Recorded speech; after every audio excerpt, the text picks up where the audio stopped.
¿Qué tal amigos? Un cordial saludo. Le habla su amigo y hermano Juan Gabriel Pití. Y en esta oportunidad estamos acá para invitarte para que juntos podamos estudiar una vez más las Sagradas Escrituras. Antes quiero invitarte para que podamos tener una palabra de oración y pedir así la dirección del Espíritu Santo. Gracias te damos, oh Dios, por tu amor y bondad. Gracias por la vida. En este momento pedimos tu dirección para que tu Espíritu Santo nos ilumine y nos dé sabiduría y discernimiento para entender tu palabra. Edifícanos, oh Dios, te lo imploramos en Jesús. Amén. Quiero invitarte para que podamos leer la carta a los Efesios, el capítulo 2, el versículo 8, dice de la siguiente manera: porque por gracias sois salvos por medio de la fe. Y esto no de vosotros, pues es un don de Dios. La palabra entonces nos está enseñando que la salvación es por gracia y que la gracia es un don de Dios, o sea, un regalo inmerecido, algo que nosotros no merecemos, pero Dios en su infinito amor nos quiso brindarnos. Ahora, quiero comentar una posición que ha ido cada día creciendo en el mundo cristiano, y es acerca de la lectura de este versículo. Porque hoy se enseña, hoy se cree, muchas personas en el mundo cristiano, que recibir la salvación por gracia es aceptar la invitación que Cristo nos hace, aceptarlo como Salvador, y ya yo no tengo que hacer nada, ya no tengo que librar ninguna lucha, ya no tengo que librar una batalla, sino que ahora solamente necesito permanecer y esperar pasivamente. Pero ¿sabe algo interesante? Cuando nosotros leemos las Sagradas Escrituras, nos damos cuenta que las personas que han tomado esta creencia que se ha hecho muy popular han cometido dos errores. Error número 1. Cuando se lee este pasaje de Efesios 2:8, se pasa por alto los primeros 5 versículos del mismo capítulo. Y si leyéramos todo el pasaje completo, entenderíamos entonces qué cosa es ser salvo por la gracia. Y vamos a leer entonces desde el verso 1 en adelante.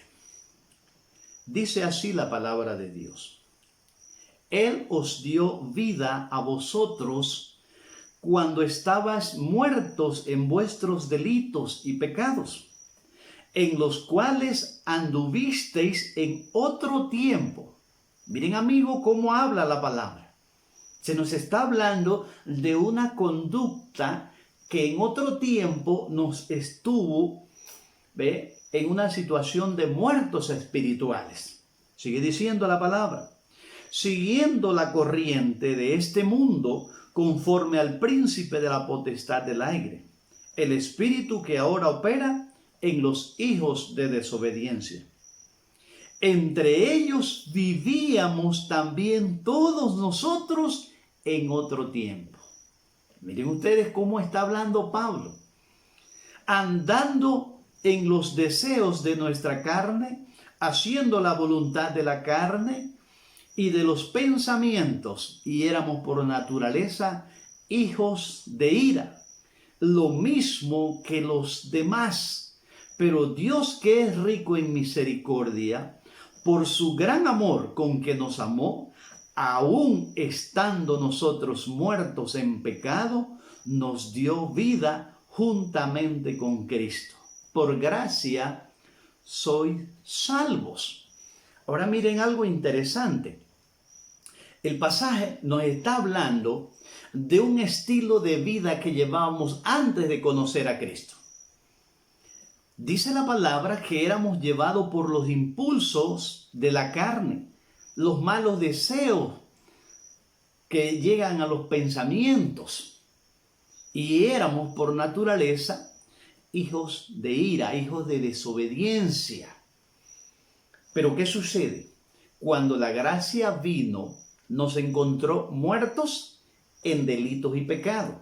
Ahora, cuando nosotros miramos, encontramos que Dios nos concede el perdón, nos concede en su misericordia la salvación, que es el regalo de Dios.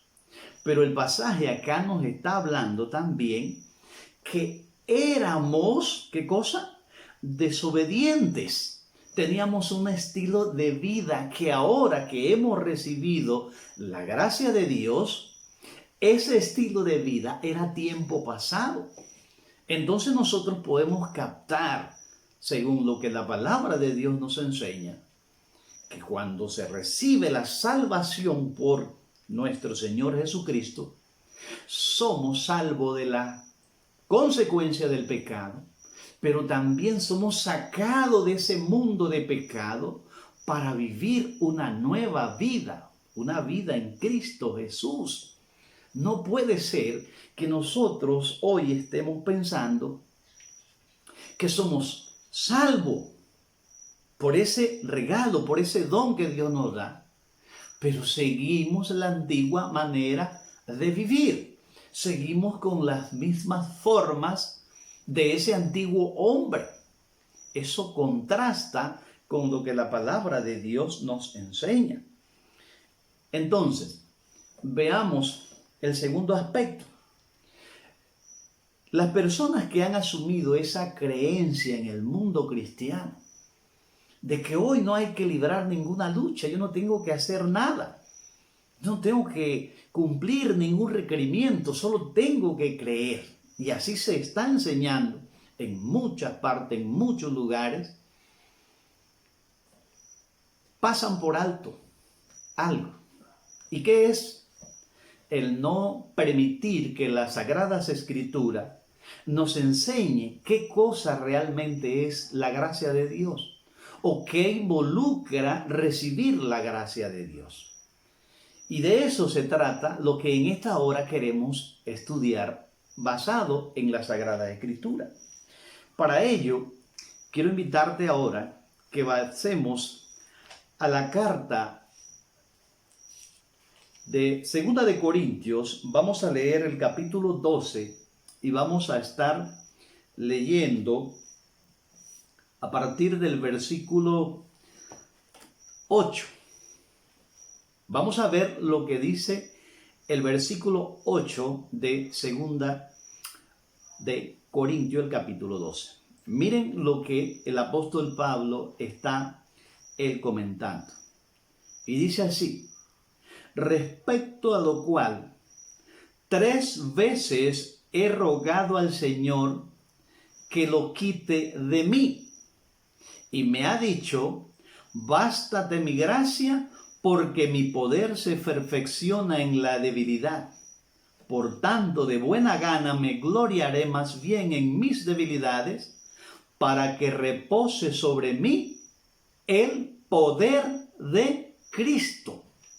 Si nosotros somos un poquito analistas, nos damos cuenta que en estos pasajes que hemos leído, 2 veces se menciona que la palabra gracia acá representa poder de Dios.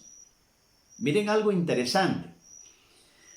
Pablo está relatando lo que ha sucedido con él. Pablo habla de un aguijón, de una espina que carga en su carne. ¿Y qué se estaba refiriendo el apóstol Pablo? Cuando nosotros leemos la palabra de Dios en Hechos, el capítulo 9, nos damos cuenta que cuando Pablo, en aquel entonces Saulo, iba hacia Damasco, persiguiendo la iglesia para buscar cristianos, para traerlos prisioneros, tuvo un encuentro con Cristo. Y allí es la luz, la gloria de Cristo lo envolvió. Pablo cayó desde el caballo al suelo. Pero de allí en adelante, Pablo quedó con una afectación en una de sus vistas. A eso él le llama un aguijón. Y fue que de ahí en adelante una de sus vistas quedó un problema y era que no podía mirar bien. Pero cuando nosotros vemos, dice Pablo que él 3 veces ha orado a Dios para que le quite ese aguijón. Ha orado porque espera que Dios le quite ese problema físico que le es una molestia en su carne. Pero llama la atención la respuesta que él mismo comenta que Dios le dio. Bástate mi gracia, porque mi poder, ¿captamos? Mi poder se perfecciona en la debilidad. Y ahora dice entonces, por tanto, de buena gana me gloriaré más bien en mis debilidades, para que repose sobre mí, atención, el poder de Cristo. Qué interesante lo que aquí Pablo nos está enseñando. Cuando nosotros entonces hacemos un análisis, nos damos cuenta. Pablo tiene un problema, ora a Dios para que le quite esa dificultad física que él está confrontando. Y Dios le dice, basta con mi gracia, basta con mi poder. En otras palabras, se le está diciendo, el poder que se te va a otorgar te va a ayudar a soportar tu problema y a la vez te va a ayudar a seguir adelante con la obra que se te ha encomendado. Ahora, dice entonces el apóstol, por tanto de buena gana me gloriaré más bien en mis debilidades. El apóstol llegó a entender que en medio de las debilidades, en medio de las luchas, en medio de las dificultades, de los problemas que tendría que afrontar, Dios lo iba a acompañar y lo iba a habilitar con este poder para que él saliera exitoso, saliera triunfante en esta lucha que ahora estaba librando por llevar adelante el Evangelio de Dios. Ahora noten, la gracia, según lo que hemos leído, es un poder que viene de Dios, que es concedido al hombre para que pueda librar una batalla en la vida en contra del pecado, de las adversidades, de las pruebas, de los sufrimientos, y con ella sale adelante. Cuando nosotros leemos en esa carta que dice Filipenses 4:13, él mismo llegó a decir, todo lo puedo en virtud de Cristo que me da el poder. ¡Qué lindo! ¡Qué promesa más hermosa! Cómo el apóstol entendió lo que era la gracia de Cristo. Y él llega a decir, todo lo puedo, no hay obstáculo, no hay barrera, no hay nada que lo detuviera. ¿Por qué? Porque el poder de Dios es más grande. A mi amigo que me estás mirando, que me estás escuchando, no conozco cuál sea tu dificultad, cuál sea tu preocupación, cuál sea tu problema, pero una cosa puedo decir. Dios tiene poder dispuesto para brindarte, para hacer de ti un vencedor, para que salgas adelante, para que puedas levantarte. Así como Pablo salió siempre adelante en sus luchas contra el pecado. Cuando nosotros leemos ahora en el capítulo 5 de Romanos, dice la palabra de Dios, por quien también tenemos entrada por la fe a esta gracia, la cual estamos firmes y nos gloriamos en la esperanza de la gloria de Dios. Miren, otro detalle más que nos brinda este versículo. Porque acá encontramos que a través de Jesucristo, por la fe, tenemos entrada a la gracia de Dios. Pero el versículo nos instruye y nos dice que es esa gracia lo que nos ayuda a estar firmes. Firmes en la lucha contra el pecado, firmes ante las pruebas, firmes ante las adversidades, firme ante todas aquellas cosas que tratan de derribarnos, que tratan de apartarnos de esa relación con nuestro Dios. Es la gracia, esa vitalidad, esa energía que cuando la recibimos, entonces nos hace fuertes en el poder de Cristo, y es así como vamos adelante, alcanzando triunfos y derribando obstáculos, porque ahora somos llevados, porque ahora somos fortalecidos por un poder que no tenemos, pero que es un poder que viene de nuestro Dios, un Dios que no conoce derrota, un Dios que todo lo puede.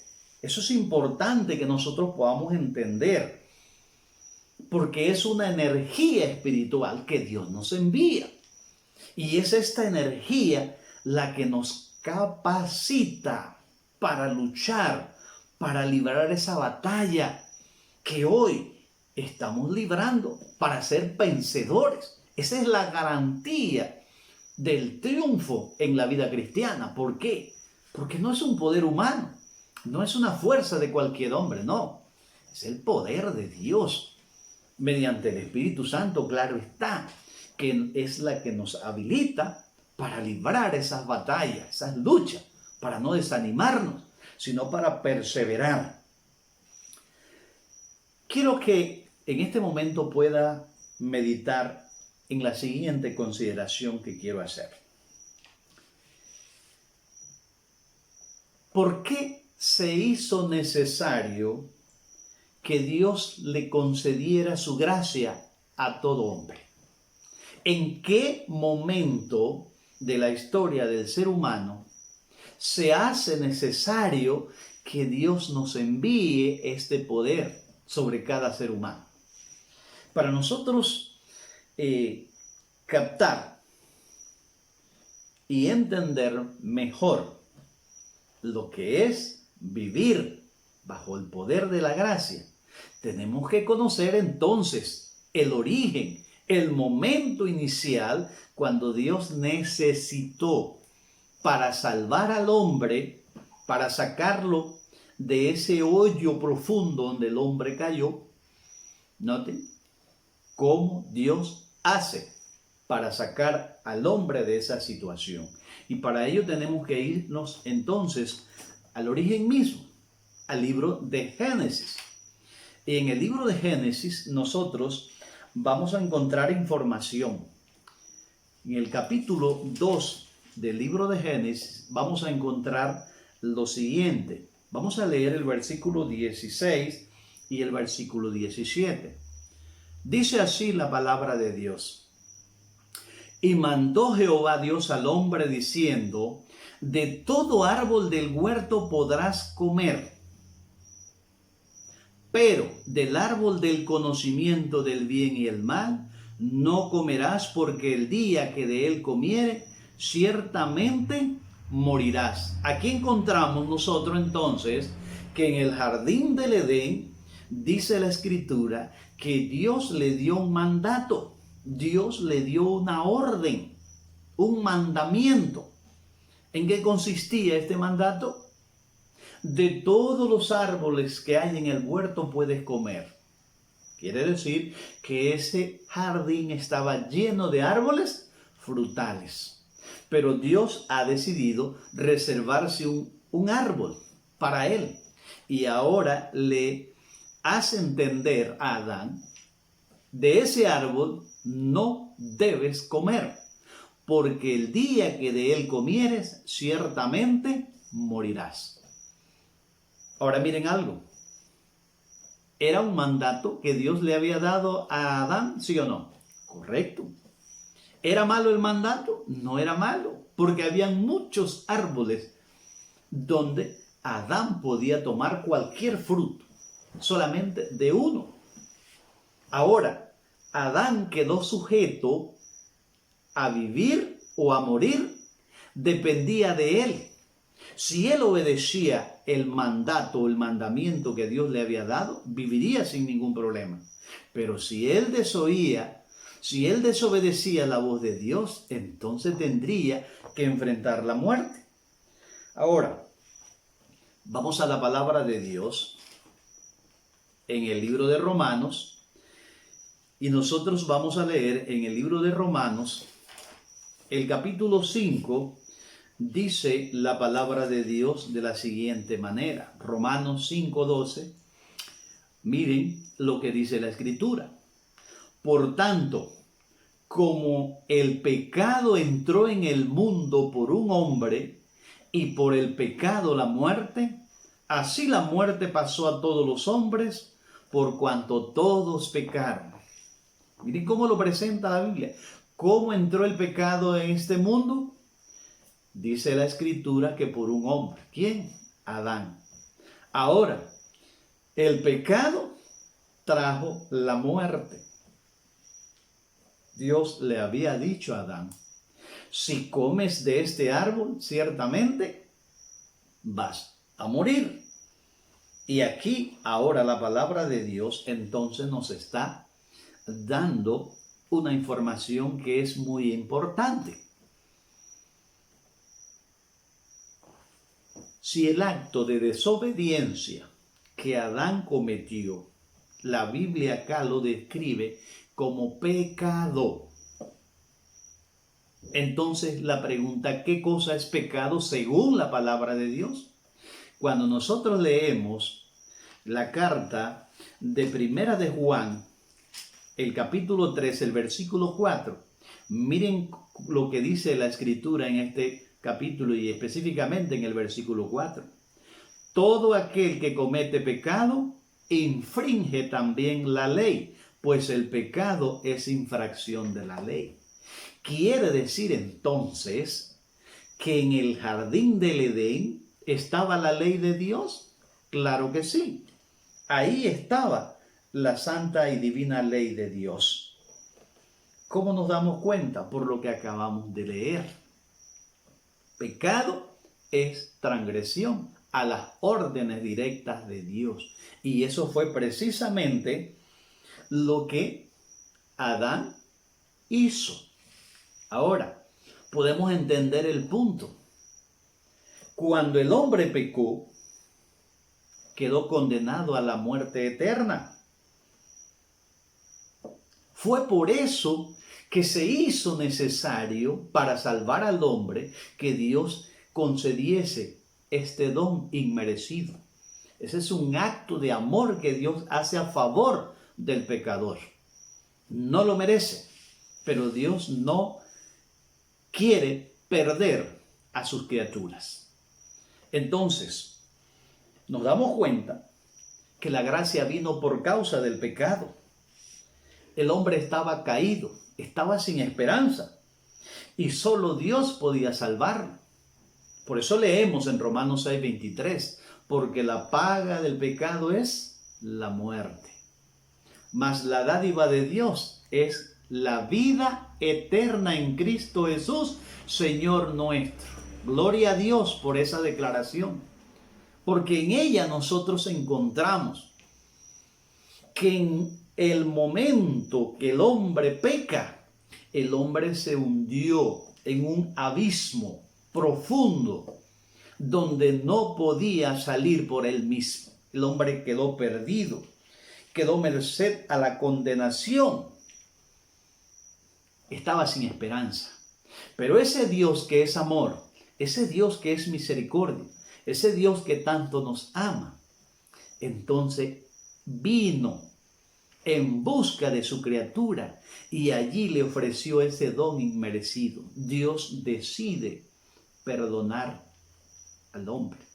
Pero un aspecto importante que necesitamos mirar es el siguiente. Dios no quitó la ley. Dios lo que hace entonces es salvar al hombre. Salvando al hombre. ¿Por qué? Porque el ser humano, su naturaleza se echó a perder. Se había hecho un transgresor. Su naturaleza se hizo mala. Ahora el hombre, en su naturaleza caída, no respondía a hacer lo que a Dios le agrada. Y ahora, esa ley que Dios mismo había puesto allí condenaba al hombre a la muerte. Por eso nosotros podemos leer en Romanos capítulo 4, el versículo 15, lo que dice la palabra. La ley produce ira, pero donde no hay ley, tampoco hay transgresión. Es importante que nosotros captemos esta declaración. O sea, la ley fue hecha para señalar el pecado y dar una sentencia sobre la acción incorrecta que se ha hecho en contra de Dios. La ley produce el castigo. Y eso fue precisamente lo que sucedió con nuestros padres. ¿Pero en qué consistió la gracia? Que Dios mismo vino y buscó a Adán y le comunicó. ¿Qué cosa? En la persona de su hijo, él iba a morir.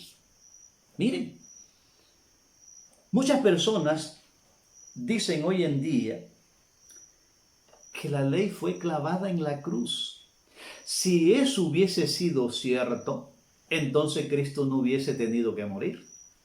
Pero la muerte de Cristo en la cruz es la que nos evidencia de que la ley no fue clavada en la cruz. No, porque de esta forma no se soluciona nada acerca del problema en el que el hombre se había metido por causa de su desobediencia. El hombre tiene un problema muy serio. Y miren algo importante que quiero que vean detenidamente. Si Dios perdona a Adán su pecado, ¿soluciona ya el problema del ser humano? Muchos piensan que sí, pero vamos a mirar algo que es sumamente importante. Y para ello quiero invitarte para que podamos leer en Romanos capítulo 3, a partir del versículo 10, lo que dice la Escritura. Y noten ustedes que ahora la Biblia nos enseña cómo quedó después que el hombre pecó, cómo quedaron sus inclinaciones, cómo quedó su naturaleza, cómo quedó su manera de pensar, de gustar y de sentir. Dice la palabra de Dios en el versículo 10, como está escrito, no hay justo ni aun uno, no hay quien entienda, no hay quien busque a Dios. Todos se desviaron, a una se hicieron inútiles.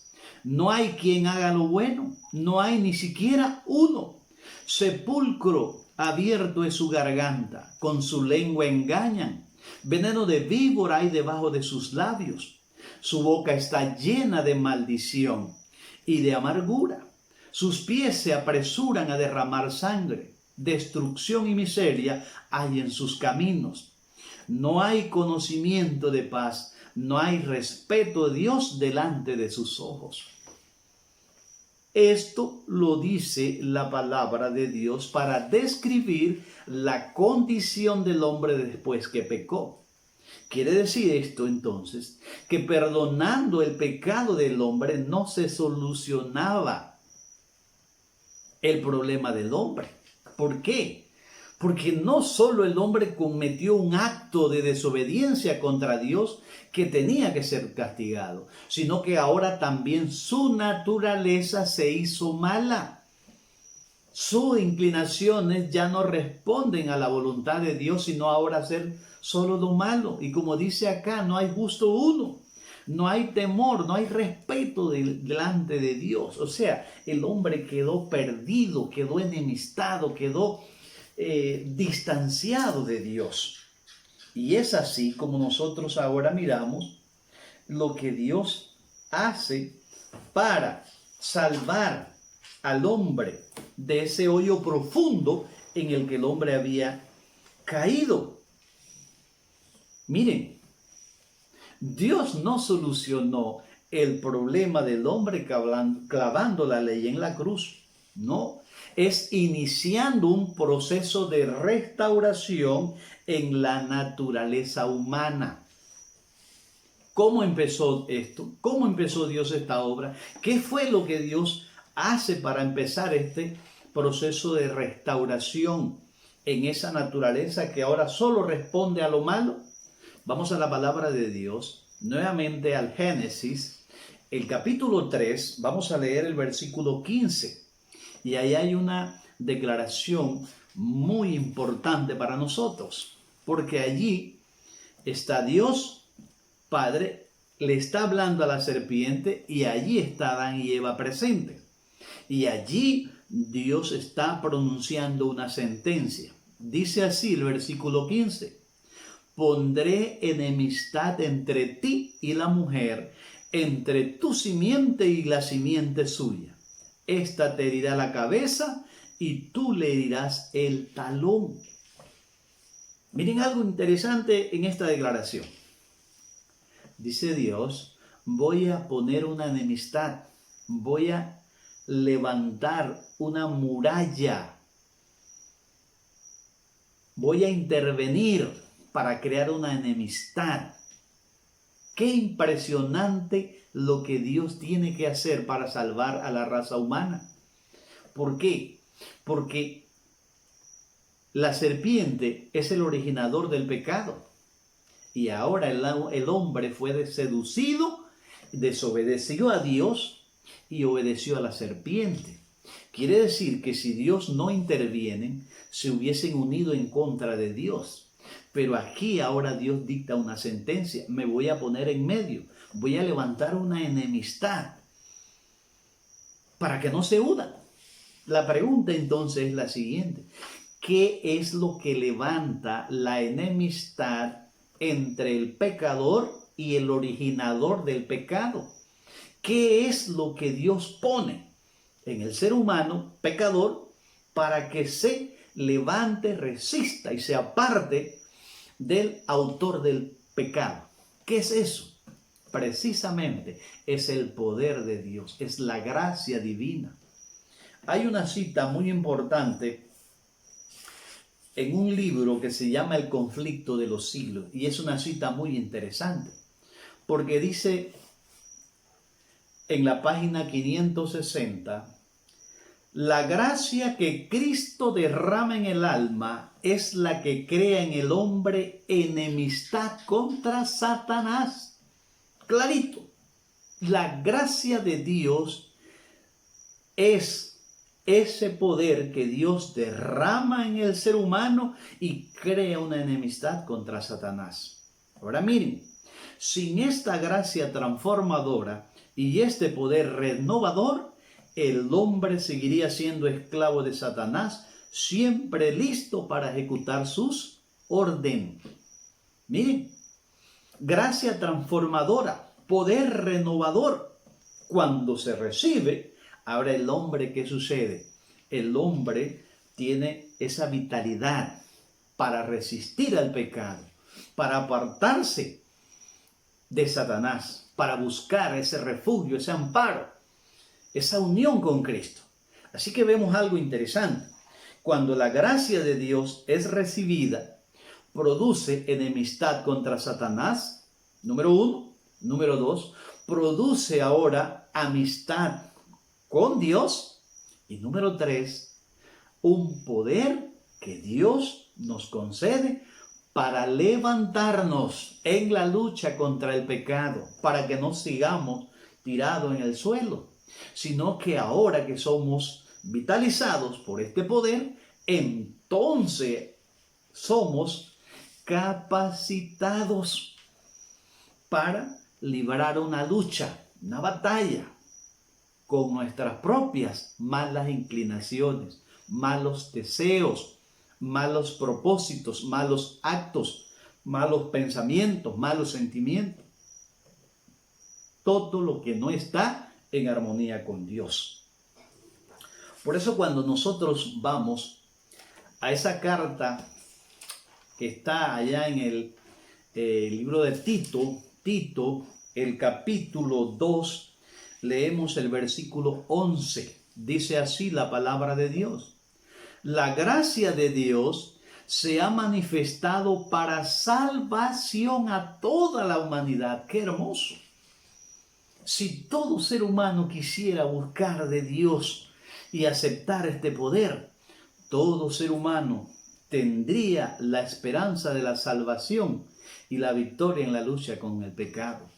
Porque una cosa que podemos nosotros captar es que Dios nos ama. Dios está interesado en nuestra salvación.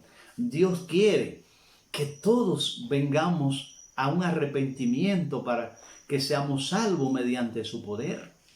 Pero algo necesitamos entender. Dios no puede salvar a aquel que no quiere ejercitarse, que no puede creer en el ofrecimiento de Dios o que no quiere librar esa batalla apoyado a la mano poderosa, a la dirección del Espíritu Santo, para que de esta forma, al recibir este poder, pueda levantarse y alcanzar la victoria. Entonces veamos lo que sigue diciendo el versículo.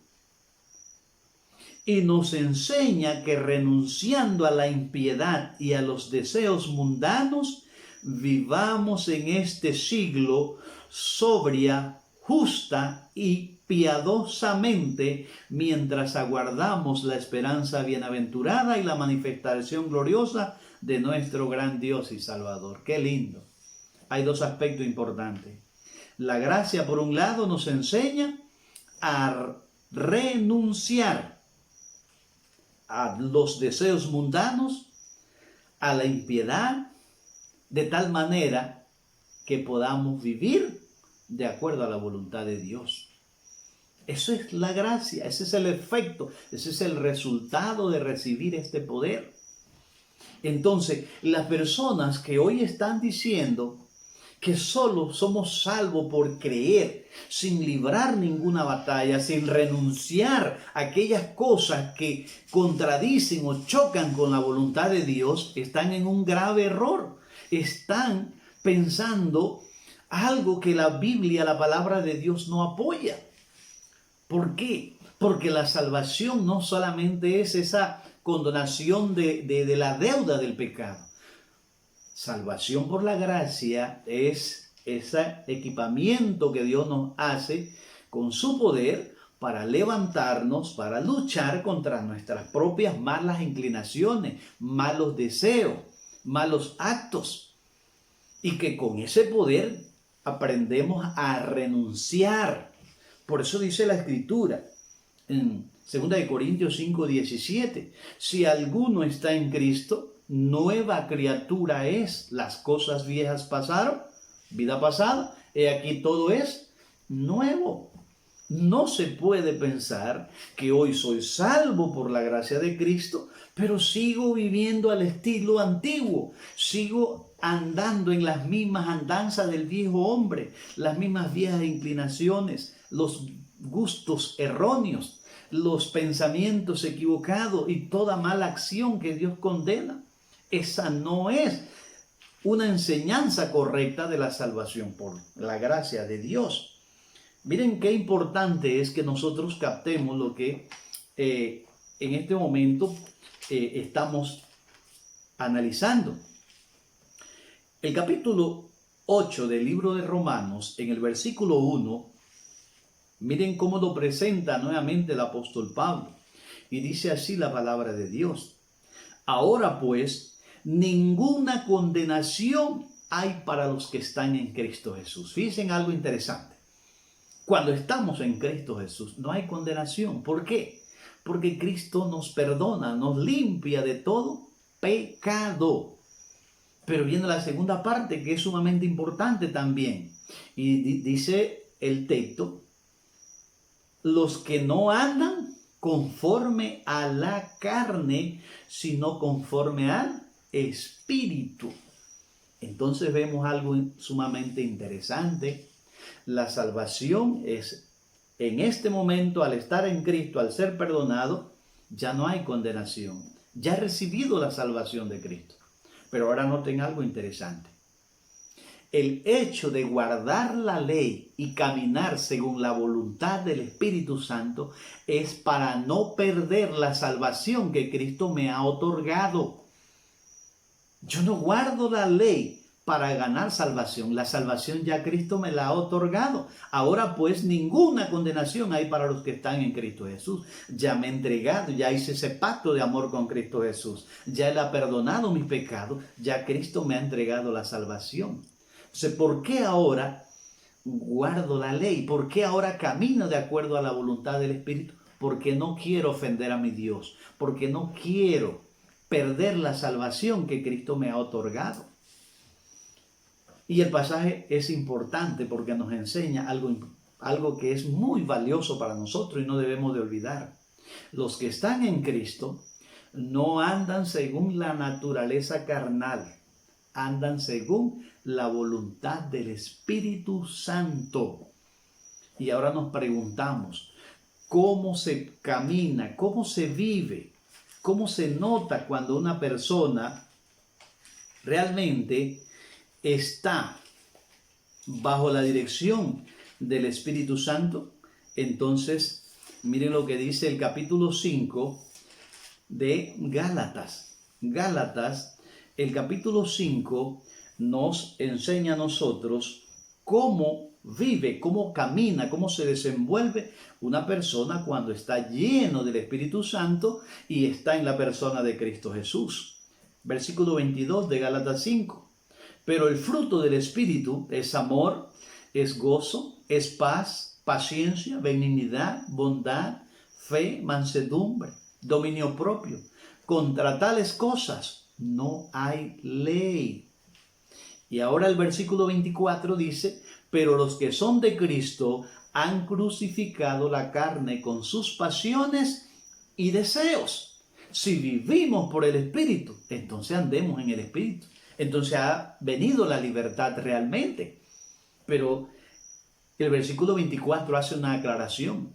Los que realmente son de Cristo han crucificado la carne con sus pasiones y malos deseos. Miren entonces lo que es ser salvo por la gracia.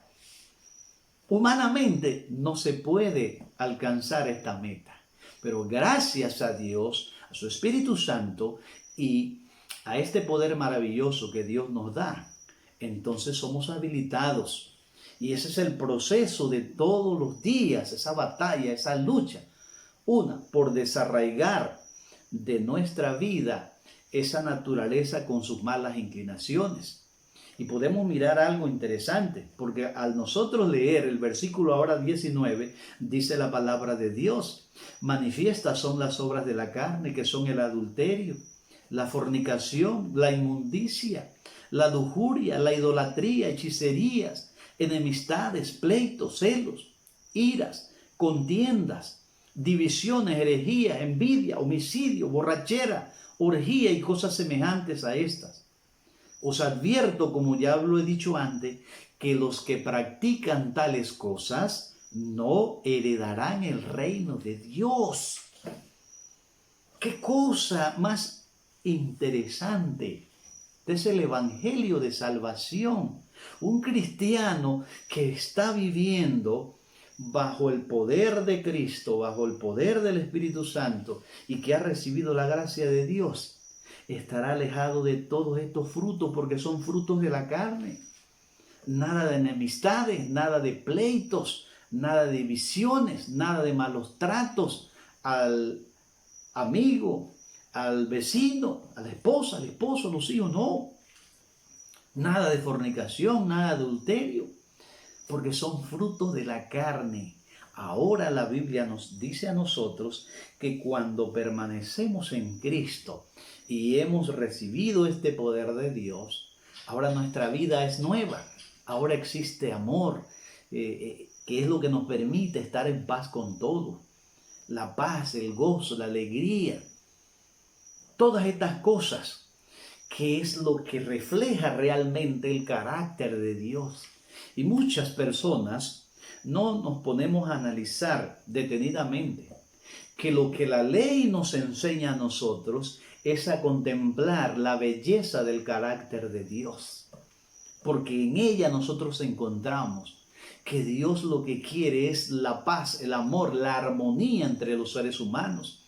Y solo en la ley nosotros podemos ver ese reflejo del carácter de Dios. Por eso la palabra dice que la ley es justa, el mandamiento, ¿ve?, es santo, justo y bueno. Y eso es lo que es el Padre, eso es lo que es Dios, santo, justo y bueno. Hay una armonía perfecta. Entonces nosotros miramos, la gracia no es licencia para seguir pecando. La gracia es poder de Dios para abandonar el pecado, para vencer en la naturaleza todo acto pecaminoso. Miren lo que dice Romanos 8:13. Porque si vivís conforme a la carne, moriréis. Pablo tiene que haber notado esto en la iglesia en Roma. Personas que se decían ser seguidores de Cristo, que habían adquirido la salvación, pero estaban viviendo de acuerdo a la carne. Y ahora Pablo les advierte en el versículo 13 de Romanos 8, si ustedes siguen viviendo conforme a la carne, van a morir igual que aquellos que están allá en el mundo sin esperanza. Ahora les dice, pero si por el Espíritu hacéis morir las obras de la carne, entonces viviréis. Es aquí donde nosotros vemos que el recibir la gracia de Dios no es esperar ahora pasivamente. Ya no hay que hacer nada. No, hay una lucha, hay una guerra, hay una batalla que librar. Pero esa batalla es contra mi naturaleza caída, que cada día trata de levantarse, llevarme a los actos pecaminosos, llevarme a aquello que no agrada a Dios. Pero mientras estemos en comunión con Dios, mientras estemos en esa relación estrecha con Dios, recibiendo su poder, ahí está la garantía de la victoria, y es así como alcanzaremos el triunfo finalmente. Es cierto, yo no gano la salvación la ganó Cristo por mí. La salvación es un regalo, pero yo tengo que aportar, ¿qué cosa? Mi voluntad. Por eso dice la palabra en el libro de Santiago. Tú dices que tienes fe. Muéstrame tu fe sin tus obras, que yo te mostraré mi fe por mis obras. Somos salvos por la gracia, somos perdonados por la fe, pero una fe que obra por amor a Dios. Yo guardo, yo cumplo lo que Dios me pide, no para ganar salvación, no hay mérito en mí. Lo hago, ¿por qué cosa? Por el amor que siento a mi Dios. No quiero llevar la contraria, no quiero perder mi salvación. De eso se trata. Pero hoy en día lamentablemente hay una incomprensión de lo que es la salvación por gracia, y se está enseñando un evangelio que está llevando a multitudes a un error, a un engaño, y que finalmente, si no prestan atención, si no atienden la voz de Dios, de su palabra, lamentablemente experimentarán un desengaño terrible. La gracia de Dios nos enseña la palabra en el Evangelio según San Juan, el capítulo 14. Miren algo interesante, muy, muy hermoso lo que dice el capítulo. Juan capítulo 14, el versículo 15 dice la palabra, si me amáis, guarda mis mandamientos. ¿Amas a Dios? Entonces pruébaselo al Señor. ¿Cómo? Guardando sus mandamientos. El guardar los mandamientos es un asunto de probarle a Dios que le amamos. Noten, yo no guardo mandamientos para ser salvo. No, yo procuro todos los días guardar los mandamientos, porque es la forma de decirle a mi Dios cuánto yo le amo. Pero una persona que dice que ama a Dios y no guarda sus mandamientos, dice la Escritura, allá en Primera de Juan, que es un mentiroso. Miren lo que dice el versículo 21. El que tiene mis mandamientos y los guarda, ese es el que me ama. ¿Está clarito o no está clarito? Dios mismo lo está expresando en el versículo 21. Es el que tiene los mandamientos de Dios y los guarda. Ese es el que realmente ama a Dios. Y el que me ama será amado por mi Padre, y yo lo amaré y me manifestaré a él. Qué hermosa promesa. A mi amigo y hermano que me has escuchado en esta bella oportunidad, quiero decirte que es nuestro propósito en este momento comunicarte. Dios es realmente un Dios de amor y Dios te está esperando con los brazos abiertos. No sé, no te conozco, no sé cuál sea tu dificultad, no sé por qué momento puedas estar pasando, pero una cosa te puedo decir: Dios te ama, Dios anhela salvarte, Dios desea que tú le des esa oportunidad en tu vida. Por eso yo te invito en esta hora: abre tu corazón a Cristo, recibe a Jesús en tu vida. Dile: Señor, ayúdame a conocerte, ayúdame a amarte, ayúdame a recibir tu palabra, para que Dios traiga a tu vida esa paz, ese amor, ese gozo, esa consolación que trae la gracia de Cristo a nuestras vidas. No olvidemos entonces lo que hemos estudiado y finalmente la carta primera de Juan, el capítulo 3, el versículo 6, finalmente dice así la palabra de Dios: todo aquel que permanece en él no peca. Todo aquel que peca no lo ha visto ni lo ha conocido. O sea, todo el que ha permanecido en Cristo jamás tendrá el propósito de pecar o de desobedecer. No tendrá esa inclinación, no tendrá ese deseo. ¿Por qué? Ya lo vamos a leer. Dice la palabra, el versículo 8: el que practica el pecado es del diablo, porque el diablo peca desde el principio. Y para esto apareció el Hijo de Dios. Atención, ¿para qué apareció? Para deshacer las obras del diablo. Todo aquel que es nacido de Dios no practica el pecado. ¿Por qué? Porque la simiente de Dios permanece en él y no puede pecar porque es nacido de Dios. Alabado sea nuestro gran Salvador Jesucristo y el Padre. Aquí está una promesa para cada uno de nosotros. Dios nos promete que si nosotros le damos lugar en nuestras vidas, Él va a actuar de una manera maravillosa. Él va a hacer un milagro poderoso. Él nos va a ayudar y enseñar a vivir un evangelio donde se muestra el poder y la grandeza de nuestro Dios. Que aunque en un momento estuvimos caídos, hoy podemos levantarnos tomados de la mano de nuestro Dios y recibiendo este poder maravilloso. Así que resumiendo entonces, quiero dejar en la mente de ustedes lo que hemos estudiado. Hay una armonía perfecta entre la ley y la gracia.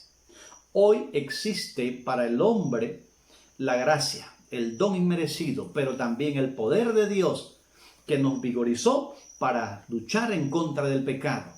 Pero también la ley de Dios está vigente porque es la que nos enseña y nos muestra la voluntad de Dios. La ley de Dios nos enseña a entender qué es lo que Dios espera de nosotros. Ahora, la gracia de Dios actúa entonces para fortalecernos, vigorizarnos a hacer lo que Dios anhela que cada uno de nosotros podamos hacer, vivir, conducirnos siempre según la voluntad de nuestro Dios. Y claro está, todo bajo la persona del Espíritu Santo, que es el que nos guía, es el que nos enseña, es el que nos convence, es el que nos instruye, es el que nos habla a nuestra conciencia. Y es de esta forma como en la lucha cristiana cada día podemos ir en un proceso ascendente cada día más. Y así hasta que lleguemos a esa meta, la santidad, donde el carácter de Cristo plenamente sea representado en nuestras vidas. Mi amigo que me has estado escuchando, entonces te digo en este momento, Dios te ama. Dios anhela que tú le entregues su corazón, que le entregues su vida. Atrévete a probar con Cristo Jesús y algo te aseguro, con Él saldrás victorioso, Con Él saldrás ganando. Con Él recibirás toda bendición que tú necesitas en tu vida. Si esa es tu voluntad, entonces quiero hacer una oración por ti. Padre amado, gracias por tu palabra, gracias por tu amor, gracias por tu misericordia. Gracias, Padre Santo, por todo lo que tú haces para darnos la salvación y la vida eterna. A través de tu palabra hemos estudiado y hemos entendido. La salvación usted la ganó para nosotros, pero hay una batalla que librar. Y es apoyado en tu mano poderosa, bajo la dirección de tu Espíritu, donde todos los días necesitamos fortaleza espiritual para cada momento, como decía el apóstol, morir al pecado y vivir para usted. Fortalece y ayúdanos, Padre Santo, a todos aquellos amigos que han entendido, que han creído en este mensaje. Derrama, oh Dios, tu poder, acógelos en tu brazo poderoso y sálvalos por tu gracia. Te lo imploro y te lo agradezco en el nombre de Cristo Jesús. Amén. Dios le bendiga y le guarde y será hasta la próxima ocasión.